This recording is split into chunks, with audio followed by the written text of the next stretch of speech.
Guys நம்ம கூலி படத்துலேருந்து ஏற்கனவே ஒரு அப்டேட் நம்மளுக்கு கிடச்சிருந்துச்சு. ஸோ அந்த அப்டேட் பார்த்தீங்கன்னா கேட்கறதுக்கே பயங்கர வெறித்தனமா இருந்துச்சு. ஸோ லாஸ்ட்டாக வந்து நம்ம கமல் சார் வந்து தக்லீஃப் படத்தை கம்ப்ளீட் பண்ணி முடிச்சதுக்கப்புறமா நம்ம கூலி படத்தோட ஷூட்டுக்கு வந்து கண்டிப்பாக வருவார் அப்படின்னு எதிர்பார்த்தாங்க எல்லாருமே. ஏன்னா கூலி படத்தில் ஒரு சின்ன கேமியோ வந்து பண்ணலான்ற ஒரு ஐடியா இருந்துச்சு கமல் சாருக்கு. அது மட்டும் இல்லாமல் விக்ரம் 3 படத்தில் வந்து அவர் பண்ணுறதுனால விக்ரம் படத்துக்கான அந்த ஒரு ஹைப் பார்த்தீங்கன்னா பயங்கரமாக எகிரிட்டு இருக்குது. ஸோ அதனால பார்த்தீங்கன்னா லோகேஷ் கனகராஜ் வந்து கால் பண்ணார் கமல்ஹாசன் சாருக்கு. கால் பண்ணி சார் இந்த படத்தை எல்சி கூட கனெக்ட் பண்ணிடலாம். ஸோ விக்ரம்கான ஒரு சின்ன சீக்வன்ஸ் இந்த படத்தில் வச்சிருக்கிறேன். அதுக்கு வந்து நீங்கள் படத்தை கண்டிப்பாக பண்ணணும் அப்படின்ற மாதிரி நம்ம லோகேஷ் கனகராஜ் சார் வந்து சொன்னதாகவும், அதே மாதிரி நம்ம கமல் சார் வந்து அந்த சீக்வன்ஸுக்கு ஓகே சொல்லியிருக்காரு. ஓகே சொல்லி நம்ம ரஜினி சார் கூட வந்து ஒரு ரோல் பண்ணலாம் அப்படின்ற மாதிரி எல்லாரும் எதிர்பார்த்துட்டு இருந்தாங்க. லாஸ்ட்டாக வந்து 80s 90ஸ்ல வந்த படத்துங்களை தான் பார்த்தீங்கன்னா நம்ம சூப்பர் ஸ்டார் ரஜினி சார் வந்து ஒன்றா நடிச்சாங்க. ஸோ சில வருஷங்கள் பல வருஷத்துக்கு அப்புறம் ரெண்டு பற்றி ஒன்றா பார்க்க போகிறோம் அப்படின்ற மாதிரி ரெண்டு சைடு ஃபேன்ஸுமே பார்த்தீங்கன்னா பயங்கரமான ஒரு ஹைப்பில் வெயிட் பண்ணிட்டு இருந்தோம்.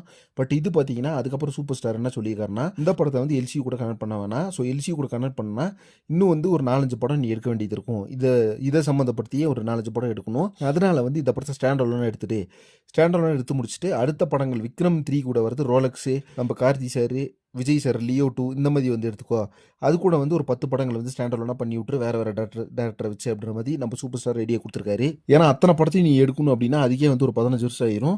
அதனால வந்து ஒரு 4-5 டேரக்டரை வச்சு ஸ்டாண்ட் அலோன் படமாக பண்ணிடு அப்படின்ற மாதிரி ஒரு ஐடியா கொடுத்ததுக்கப்புறம் தான் நம்ம லோகேஷ் கனகராஜ் சார் வந்து என்ன பண்ணியிருக்காருன்னா பென்ஸ் அப்படின்ற ஒரு படத்தை டேரக்ட் பண்ணார். அந்த படத்தில் நம்ம லாகவரன் போட்டு படத்தை எடுத்தார் அப்படின்றத உண்மையான விஷயம். ஸோ அந்த படத்தில் டேரக்டர் வேறு.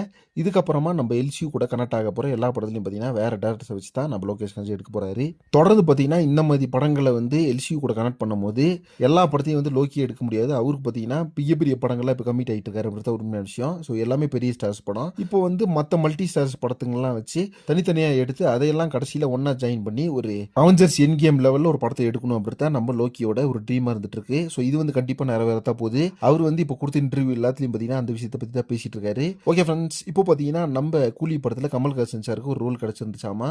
அதை பற்றி உங்கள் ஒப்பீனியன் என்ன அப்படின்றத கமெண்ட் பாக்ஸில் மறக்காம மென்ஷன் பண்ணுங்க. மேலும் ஜெயிலர் 2 அண்ட் கூலி படத்தை பற்றி இன்ட்ரெஸ்டியான அப்டேட்ஸ்க்கு சேனல் மறக்காம சப்ஸ்கிரைப் பண்ணுங்க. நெக்ஸ்ட் ஒரு இன்ட்ரெஸ்டிங் பண்ணுறேன். Thank you very much friends.